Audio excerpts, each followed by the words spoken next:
bandeko botika pour interpréter makambo sur liwa ya mutu. Le vrai juge ya makambo zo de la biso na vie ya la Nzambe. Naomi akufi. Nani azana sima ya liwa ya Naomi? Bato mokili, bato motema likunya, baboma aussi mokili timanga. Banani baboma ye to betana mutu à gauche droite à mutu baboma aussi mokili timanga. To bana royeba ete. Bato bakangama awa na dossier ya aussi mokili timanga. Madame Karine Loké, c'est ce qui Loké c'est. À l'époque, major ou quoi que ce soit, major Karine.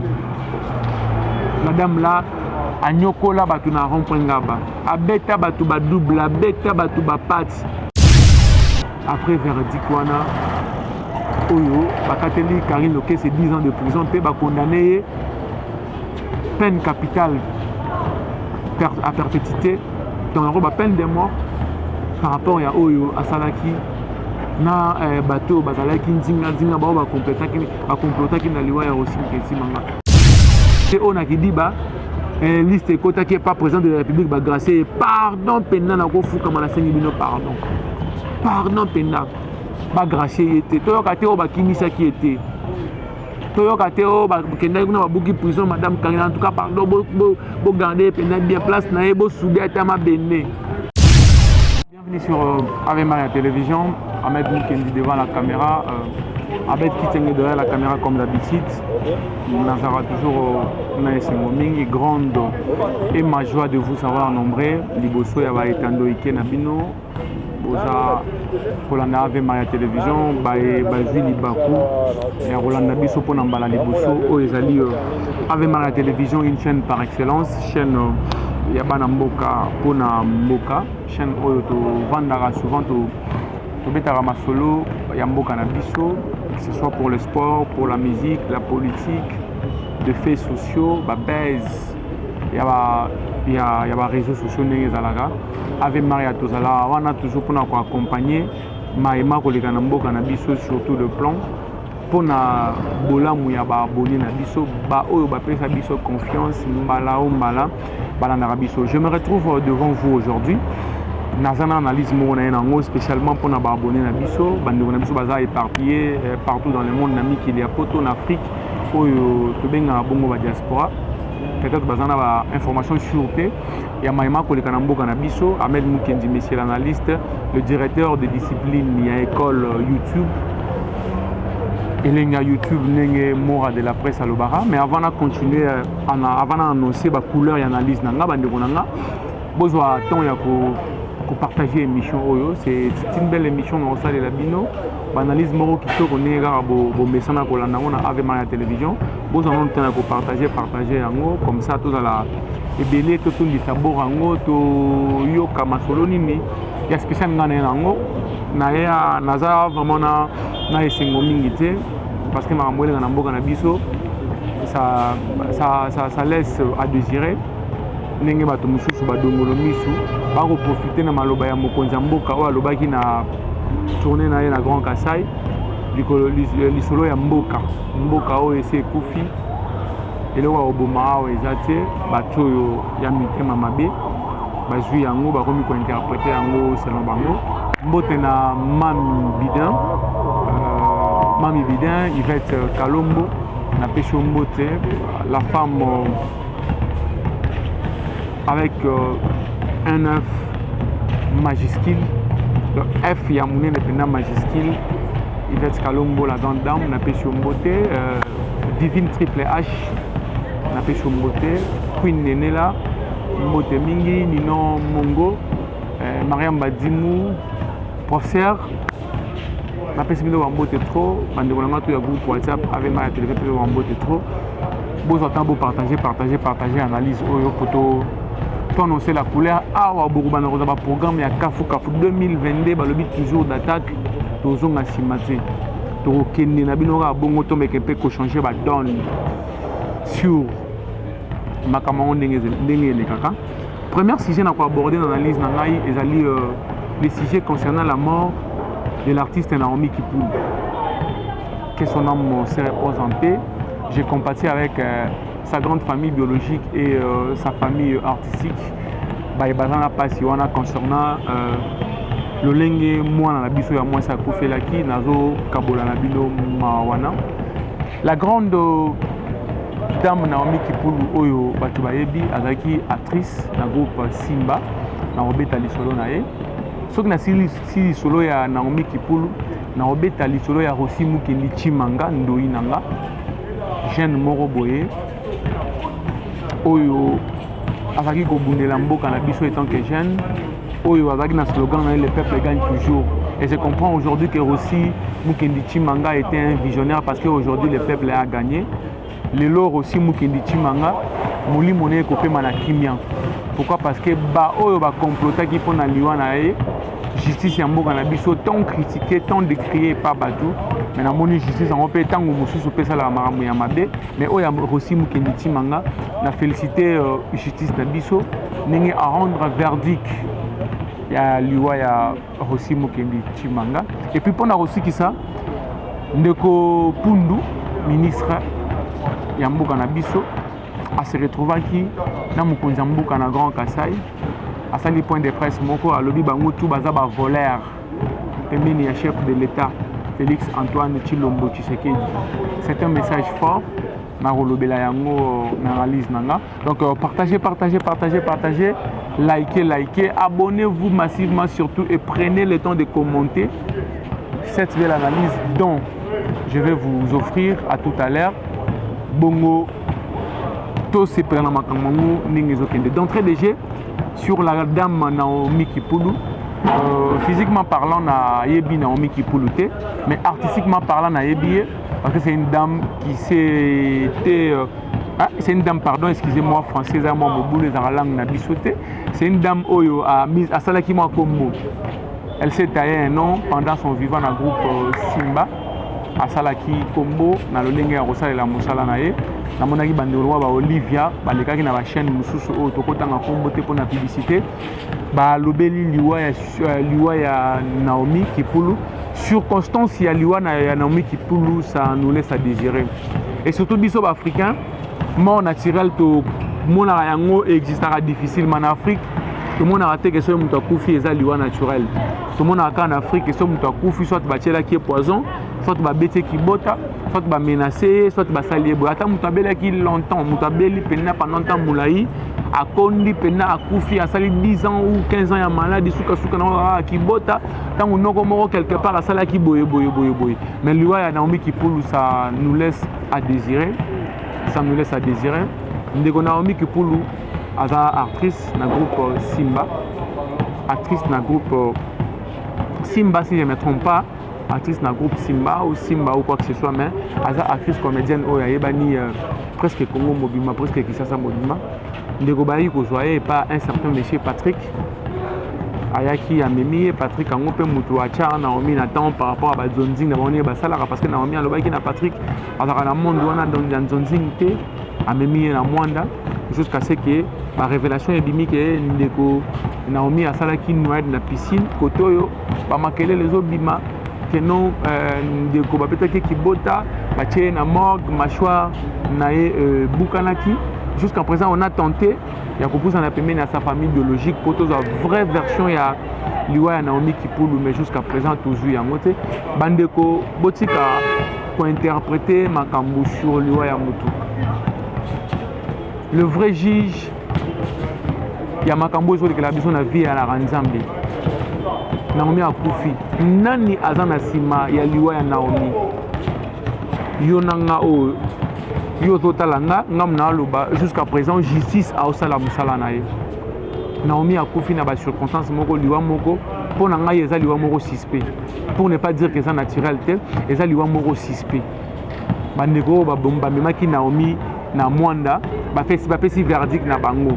Mais bateau bazala qui sur place batali place Naomi abanaye ko nager na piscine wana na makambo abanaye ko sala balobi que non c'est difficile. Place wana liwa ekomela Naomi. Muto amemaki Naomi bakangi. Ici, il s'agit d'un mort d'homme. Muto akufi. Tango zo le liboso ya caméra. Koloba makambu par sentiment te po beta bafi batu batala yo. koloba makambo par sentiment te po les gars na TV to les gars na internet. On doit respecter ba mort. To respecter bato bakufi, to respecter Naomi Kipoulou parce que de son vivant selon ba témoignage au bazo pesa Naomi Kipoulou c'était une fille bien, c'était une fille travailleuse, c'était une fille qui se comportait bien avec tout le monde. Alors elle mérite du respect par rapport à Liwana ye. Pour raison na mort, il faut pas que nous fasse la autopsie. Bayeba réellement qu'est-ce qui s'était passé? Oyo monsieur Patrick Obakangi na boloko à lobby par rapport à Liwa Naomi, biso to sala ki wana te. Nzambe kande muto koyeba motema ya monsieur Patrick. Nzambe ne muto yebi Naomi akufi Liwa naturel to akufi Liwa na maboko. Ba circonstance ya Liwa wana que mutu alongwe en bonne santé chez bango akomi na mwanda akufi en tout cas ça laisse à désirer. Mais surtout que la famille ezninga ki pe kokende Naomi akende mwanda wana te. Que on a bango par ici la copie qui va en émo belé Naomi dans une organisation à fête et anniversaire. Si je ne me trompe pas, ça par rapport à Ongana Landaki parce que awa il s'agit de mort d'homme Munoko Oyo et Betsabat Mabaku. Je n'affirme pas que Liwa Naomi est un Maboko Yabatu. Je n'affirme pas aussi que Liwa Naomi est un Liwa Moko naturel. Mais je trouve suspect façon de konabiso ya moi si à Koufi ça fait mal. Les circonstances à Liwana, selon ce que nous avons rencontré, les circonstances à Liwana, ça laisse à désirer. L'icolo est à la ranzam menacé à l'État. Donc l'État, comme à côté Makamango, l'État a éclaircir Bisso, pardon, façon Nini Naomi a coupé la qui. Mais moi, ce que je peux dire, tant qu'on partit dans la famille, ça a fait titer quand ça brûle chez le voisin. Dans la analyse, les commentaires, les commentaires, bato muso robima koto Naomi abimelinga na ndoto Naomi a le bibo to comme ko sarana Naomi tonini to pesa respect na mémoire ya Naomi to respecter Naomi parce que dès son vivant Naomi abanda ko respecter bato baninga ya Naomi bakolo balobi o balobi bato muso ba commentaire na bango vous êtes des menteurs moi nana asalaki noyade na piscine oui mais koto balo ba keno mâchoire ne bukani c'est que Olivier a dit dans l'émission muso asalaki que mâchoire à Naomi e bukanaki mutu akufi na piscine mâchoire ekobukana mutu akufi na piscine mâchoire ekobukana epi bino mutu akufi bobengi mbala moko ebengeli na bino appel na bino mpona koannonce famille ya Naomi ndenge Naomi akufelaki balobi c'est comme si elongo bosala comédie bosala théâtre ndenge ezala bato mosusu bato bapanike mwana kangami akufi me bino bobengi normal c'est comme si Naomi bosala making of bosala mise en scène. Donc justice s'imprégner dans makambo justice à rendre verdict moko normal par rapport à Liwa Naomi. Baye biso nous les fans de Naomi biso bande ko Naomi a créé libanda on a besoin de savoir ndeko na biso akufi ndenge nini parce que ça fait mal. Moi qui vous parle aujourd'hui na sape mutu na kufela pe bande ko na kufela baninga je sais combien de fois famille na Naomi na passe na ba mort c'est dit boy ba mort moko boye ba imprévu bonga ata mutu abela Bobi que non Naomi a belaki makasi tout suka Naomi a koufi. C'est que moi je vais dire na bandeko ba chroniqueur, bandeko ba sali, bandeko ba youtubeur, bandeko ba sali ba émission, tout ça là ba vite na ba liwa ya batu. Tout créer ba sujet mo boité pour na ko tambongo na YouTube parce que janvier exemple piaka. Na créer ba sujet mo boyeka ya bongo na yamba mutu mo boya bi ma prophétesse to prophète que Naomi a salaki boye Naomi a bimela kinga non. On blague pas avec des morts. On doit respecter. Ceux qui te coufilent dans le baboye, na mi ebi que na zolo bali boso caméra abel qui te nazo filmer nga. Mais place na okende na ebi en hauteur. Quand je vais mourir, je ne sais pas là où j'irai. Alors to banga liwa po isika to okende to yebara. Mais tant que bana nzambe on ne craint pas la mort, on sait que ça arrivera un jour. Alors respectons nos morts. Donc sur Naomi, c'est ce que je pouvais dire sur Naomi, que son âme se repose en paix. Justice c'est ça la musala nango. Quand on a eza na morgue. Bokoza ba direct ya kafu awa na Ave Maria télévision mukolo corps na Naomi obima mukolo ba organiser veille mortuaire na Naomi wana eza abet kitenge cameraman na biso ça fait pire bandeko ya ba Naomi eza wa cadeau na biso ya Ave Maria to kosala na bato balingaka biso bato bana posa ba vraie version ya liwa Naomi bon c'est la basa la autopsie comme ça famille ya Mbabiso donc beta lisolo ya Naomi. J'avais pas envie de parler de ça mais nazo yo kamara mozo les gars sur internet bato ba créer buzz na sima mukakufi ce n'est pas bien. On doit respecter les morts. Ma sœur, Mouli Monépé Manakimia, eza nzela na biso nyonso famille ya Naomi bozala toujours makasi l'état asala mosala na ye soki monsieur Patrick wana aza innocent l'état akobimisa ye soki mpe ye moto aza na base ya niwa ya Naomi l'état akopesa ye etumbu ata l'état apesi ye etumbu mais etumbu ya monene nzambe moto apesaka nzambe apesa ye etumbu na ye. Merci beaucoup pour la sujet à Naomi, c'est ce que je pourrais dire.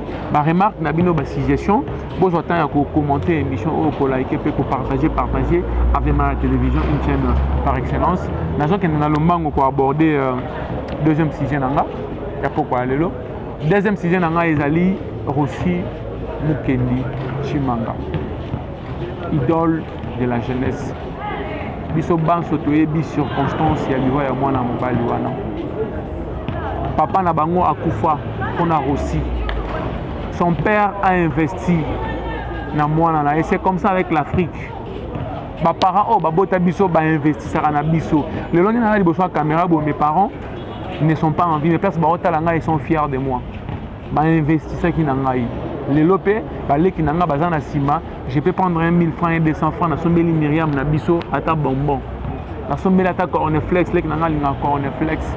Na musala oyo soki ave mari ma futinga eza investissement au ba parents basalaki nanga soki ba parents nanga batangisa nga classe T j'allais pas avoir ce courage à côté le mari na journaliste ramassé dans la rue que Abed abenga no Ahmed yaka ko pesa awa yako bana koloba te naza journaliste oyo natangela makambo na sala ka classe ko classe on bana ba futelanga ba botini ba futelanga papa abota Rossi Mukendi Tshimanga a futela étude na campus a investissant na mwana na ye yeba qu'un jour Mboka oyo kobonga. Un jour, Rossi Mukendi Tshimanga a joué un rôle très important dans Mboka na biso. Mais dommage que bato mokili, bato motema likunya, baboma Rossi Mukendi Tshimanga. Banani baboma ye, to betana mutu à gauche, droite à mutu baboma Rossi Mukendi Tshimanga, to bana roye baete. Bato bakangama awa na dossier ya Rossi Mukendi Tshimanga. Madame Karine Loké, c'est ce qui Loké c'est. À l'époque, major ou quoi que ce soit, major Karine. Madame là, a nyokola batu na rond-point ngaba. A beta batu ba double, a beta batu ba pat. Yango tolobaka. Régner na yo na mokili. Même kolonzang ba décidé, alors décidé que cop na yo, et suki wana. Lelo tomoni cours d'ordre militaire et sali musala longonya. Na ba konjitu ya cours d'ordre militaire longonya. Na ba kambi justice ya mboka na biso. Vous nous avez rendu fiers. Moi, je me mets à la place de la maman de Rossi Mukendi Tshimanga. Je me mets à la place de la femme de Rossi Mukendi Tshimanga qui est une sœur de mon avenir. Nayoka Kajon avenir Bouchaka. À l'époque, on a aussi sur le terrain. Na baninga. Pembe na Rossi Mukendi Tshimanga, mais pembe ni baninga mususu. To banaki ko marcher pour Mboka échanger. Parce qu'on a ces soucis-là de voir notre pays émerger. On a ces soucis-là de voir notre souci ces soucis-là, pardon, excuse-moi pour la tautologie, ça me fait trop mal. On a ces soucis-là de voir notre pays émerger, notre pays décoller. Mais quand à Congolais n'est moïni à Congolais, Moutoua Obama, on a vu ça comme Moutoua Zapemé Nayo. Nous tout le monde a pire, comment ba pirate. Au pire, Moutoua n'a pas moroboye. Les lois comment ennemi Nayo. Batoyo ba complota qui na liwa ya Rossi. Je n'affirme pas ici ce que la justice n'a pas affirmé. Ils ont arrêté des gens. Ils ont présenté un policier à Bomaki Rossi Mukendi Tshimanga. Mais les lots, Karine Loké, c'est ce qui Loké, c'est na bateau tout. Bafundaki yena bango bako accuser nous surtout la Karine. Bazaki pemena na Karine Loké sewana. Justice et rendre verdict. Et Kateli Madame Karine 10 ans de prison. 10 ans de prison pour un habit de consigne.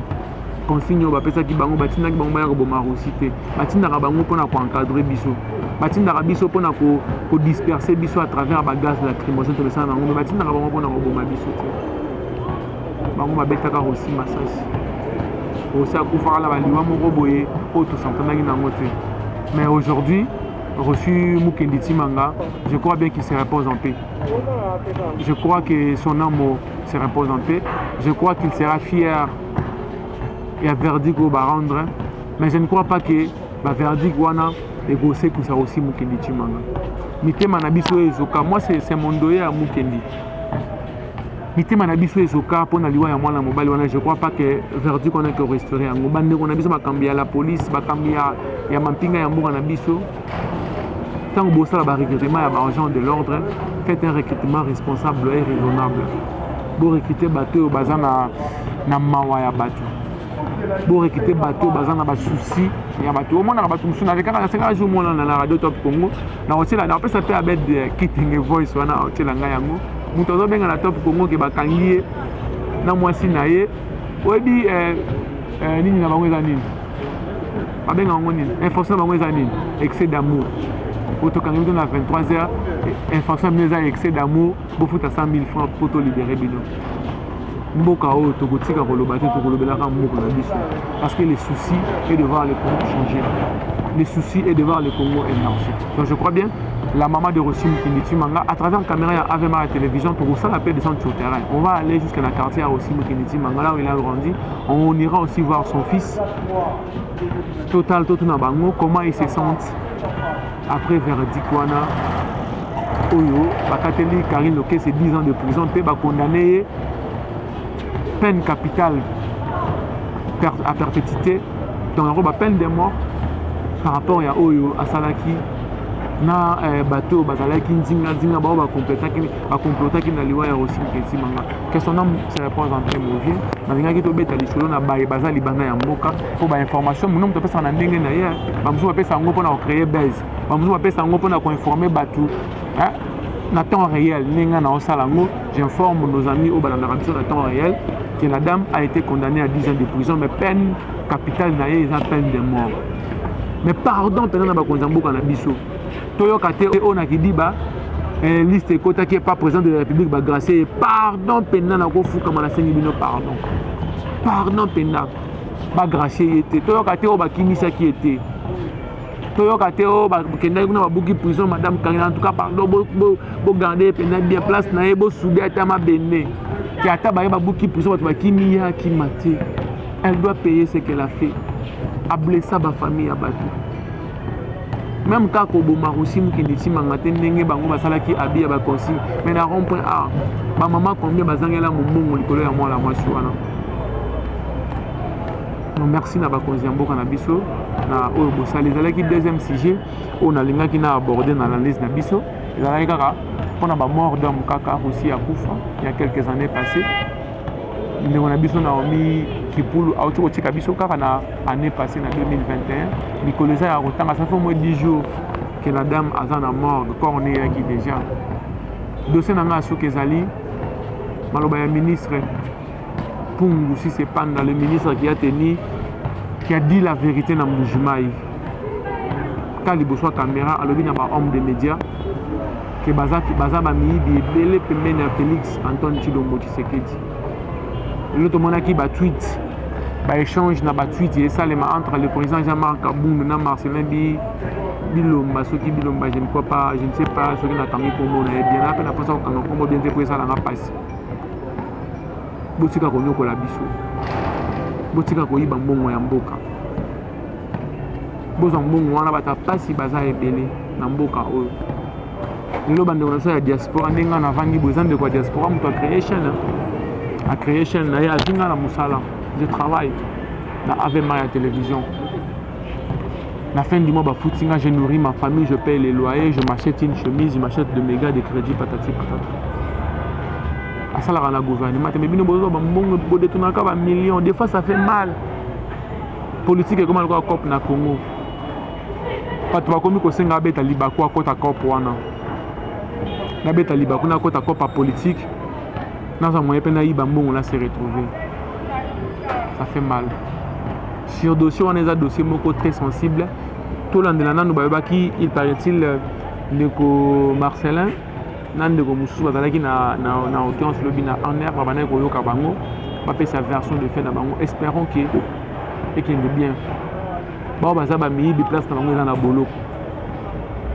oya yibité ba quitter ba innocenté lelo on a na partager na poko ya lelo yango wana zasali analyse yango nazana mwa mawa mingi eza pona bato bakufa kimi bale wana ndiko na wana omi Kipulu na Rosim Kinditi Manga pena ba mbongo ya mboka ezosila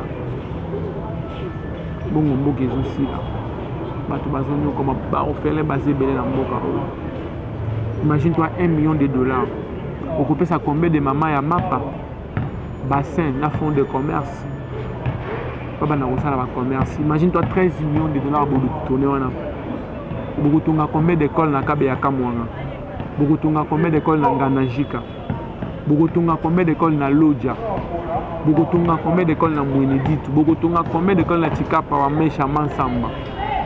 Beaucoup de combien d'écoles na Kamako na nini na Kipushi. Na Québec, beaucoup de combien des écoles na Bandungu. Beaucoup maman na biso. Beaucoup de combien d'écoles na Kinshasa ou na ba cité ou eza reculé na ba fin fond la capitale au na bana ba otanga na mon école mona makala bana ba futa $200 par mois mais quand l'école en peut menya fou ba futa $200 par jour pardon quand l'école en peut menya fou otindi moi na ke pas typhoïde le $200 oyo futa par jour et meni le typhoïde moi na ke pas akufi ba soins médicaux ya malonga ezati le pays ici les plans de c'est un grand chantier. Mokonzi mboka Félix Antoine Tshilombo Tshisekedi ozana makambo ebele osala na mboka na biso ngana nanga fanatique ya badia lelo te so moto asali malamu na komisaka ye merci na bazwili bakwa kolanda biso po partager émission oyo lobi ekoleka lelo bokozala baprogramme ya kafu bokozala baémission ya ndenge na ndenge j'espère que vous s'abonner massivement vous partager Queen Néné là, moi aussi à Papa JPS Mobile à Pembe, femme légitime, Divine Triple N, la pêche au beauté, Nino Mongo, Maman Anna Stella, tout le monde bateau balina avec ma télévision, Dorcas Siala, DN, nous prenons la carte dédicace no Yangwana, Dorcas Siala, la pêche au Brazzaville, Bandego ya Côte d'Ivoire. Bandeko ya Angola, bandeko baza éparpillés partout dans le monde. Tout le monde bino, ndenge bino bolinga pe biso. Émission na bino yango bolandaka avec messieurs les journalistes, le feuille de la presse, Ahmed Mukendi, papa la Brookline. Napesi bato nyonso mbote. Vous s'abonner massivement et puis tokotani mbala nsima. Merci beaucoup.